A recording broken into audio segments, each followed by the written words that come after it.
Добрый день, дорогие наши подписчики! Сегодня хотели бы с вами поговорить о таком симптоме, как кашель.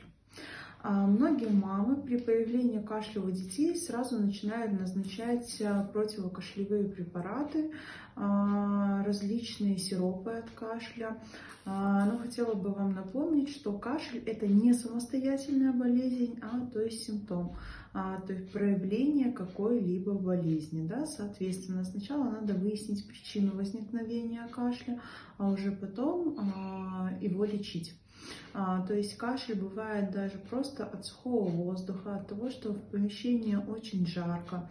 У детишек бывает на фоне прорезывания зубов за счет сильного слюноотделения, на фоне насморка кашель. Соответственно, обязательно при появлении кашля лучше обратиться к врачу, чтобы вам назначили лечение и самостоятельно не принимайте никаких препаратов. И тем более, если появляется температурка, однозначно обращаемся к врачу.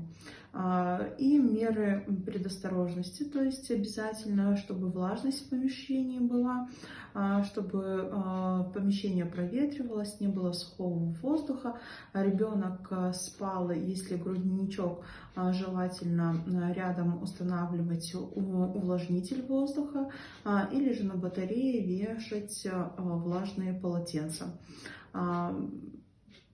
Не болейте и обращайтесь к врачу. Не занимайтесь самолечением кашля, которое может быть усилиться или может быть проявлением какого-либо грозного заболевания, такого как пневмония.